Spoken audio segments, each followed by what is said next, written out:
Once that is downloaded, I'm just going to cancel this because I've already got it installed.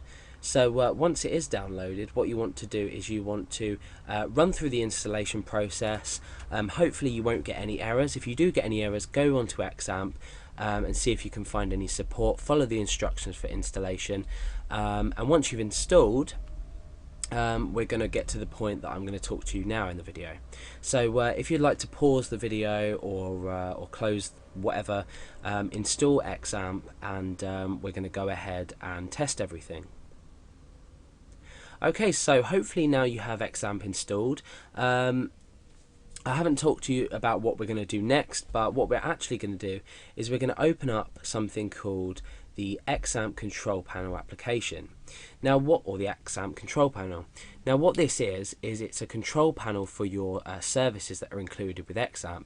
I'm not sure what version of XAMPP I'm running at the moment, but it is a slightly older version, so depending on when you've completed the installation, this video was recorded 2011, so depending on when you're viewing this video, your control panel may look a bit different, but nevertheless control panel is available from your programs menu within Windows. So open this up, and what you want to do is you want to make sure Apache and MySQL are running. For most cases you're going to be using, well, for all cases you're going to be using Apache, but for some tutorials and for database usage you're going to be using MySQL. So make sure that these two are running. If they're not running, they'll look something like this.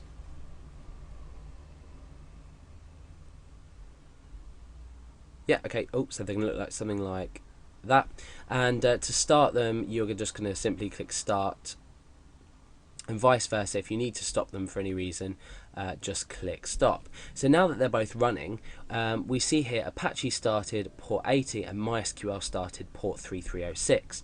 Now to access Apache and the files that you're going to be creating in PHP, this is pretty simple. With MySQL you're going to be using a web application called PHP admin, and this is bundled with XAMPP. Now MySQL, for a starter, is a database system. You may have heard of it. If you haven't already heard of it, go to Google, read up about it, see what it's about. You don't need to download it because obviously what we can see here is bundled with XAMPP already. So the first thing we want to do is we want to test if our web server is active. Now you're not going to be typing any domains in here or anything else. What we're going to be doing is we're going to be typing localhost. Okay, so it's just simply localhost. So if we press enter, hopefully you'll get this screen up. So if you have got this screen up, then it's got a little congratulations message. You've successfully installed XAMPP on this server, on this system. So this will mean that XAMPP is installed. Now you can also access it using 127.0.0.1. It's entirely up to you, but I prefer localhost personally, and that's what I'm going to be using throughout my tutorials. Now you'll see at the side here you've got things like status, security, the documentation, PHP info function, which is going to give you information about your PHP installation. I do have a tutorial separate on this, so go ahead and watch that if you want to learn more. You've also got some demos here which we're not going to really be discussing. So now that we've got XAMPP successfully installed, we want to start running our own files. So we want to start creating a PHP file and running this file. So we're going to deal with that in the next part of the tutorial. This one's just about installing XAMPP. Now we need to now have a look at PHP and what PHP is the administration for your database. There are tutorials that will take you through this, so you just need to know that you can access it via this link down here, and you can see that the address is 127.0.0.1/PHP or, as we looked at before, localhost/PHP. Okay, so that works as well.